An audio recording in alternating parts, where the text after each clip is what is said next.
Throughout NBA history, teams have formed a special romance with their fans. The team and the city become one, each inspiring the other.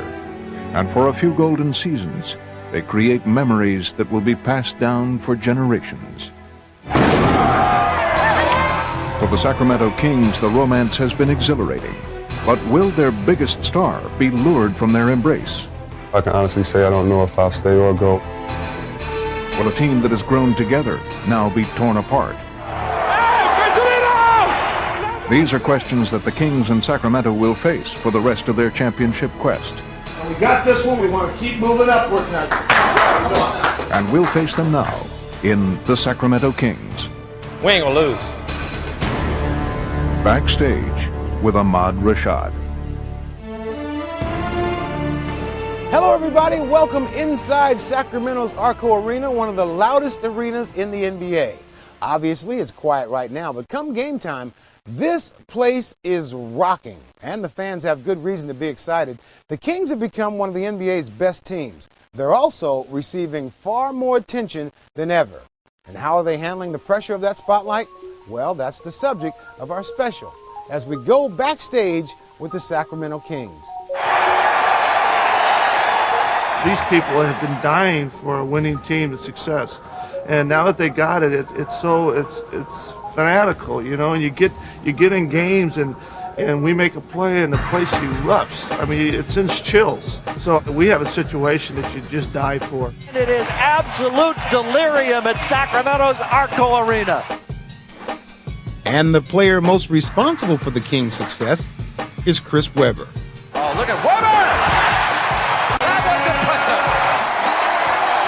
But even as he tries to lead the Kings to new heights, Chris may ultimately leave them behind.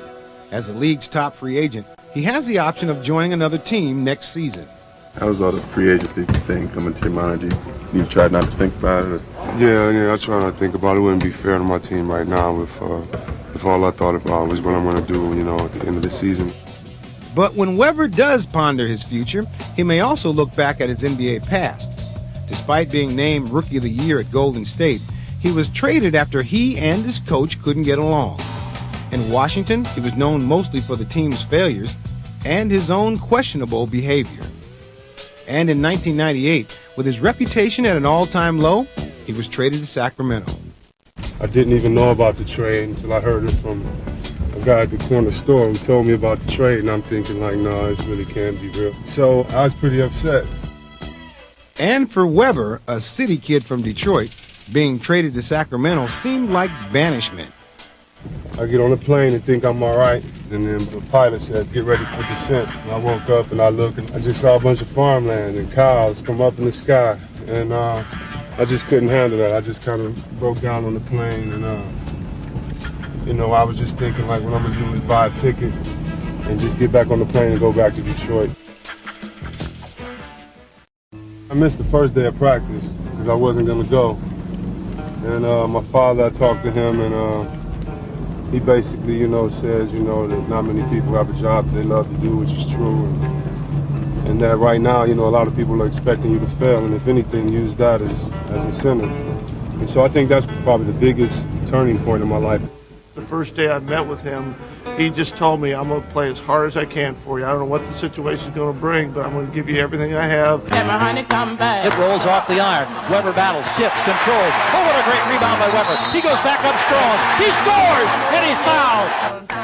Webber, flying jam. That was sweet. Yeah, I got close to the basketball. That's the only thing I was here for was basketball. I just kept thinking that it's just about basketball, just about getting better. That's all I lived for. Chris would restore his reputation and take the Kings with him. Webber doubled by O'Neal. Behind the back feed, Deebots frees up. Power jam. Oh, what a pass. Webber's doing it all tonight. And his unselfish style of play quickly became the team's trademark. Webber, reverse power jam. Oh, that has them dancing out of their seats. Instead of dividing the team, Webber brought them together. Chris is one of the best persons in the NBA. Very funny guy. I'm really happy to be part of the team that he's on. John Barry's son hates me. I love Tyler. That's all he talks about. He won't speak to me though. See, he won't speak to me. Say hi, Tyler. He's real. You can't fake that. You can't fake coming in the locker room and hugging everybody and bringing everybody in and just getting everybody together. I mean, that's not fake. You don't fake those kind of things. Yeah, Tyler, that's my boy. But for all the good feelings he's generated, Chris is still haunted by the Kings' playoff failures of the past 2 years. I just didn't want us to become complacent because we took Utah to Game 5. That's nothing. We didn't win Game 5. Or because we took the Lakers to Game 5. That's nothing. We didn't win Game 5. And now the question lies before him. Should he leave Sacramento in search of a title and risk losing what he already has? 1, 2, 3. There's a love affair with the city of Sacramento and Chris. And we're going to work all year to convince him to stay.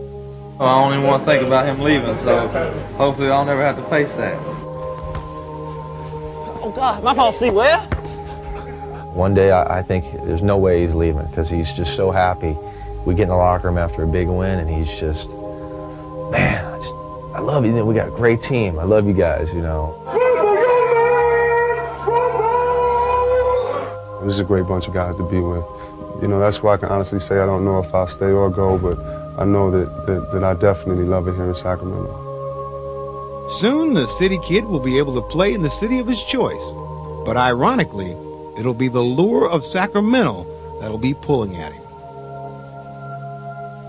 I mean, if there's anything that I've gained from coming to Sacramento, it's just a deeper appreciation for the game and a deeper appreciation for enjoying the moment because, you know, I've definitely been in situations where I thought it was going to work and it didn't work, or I thought it wasn't going to work here and it worked out fine.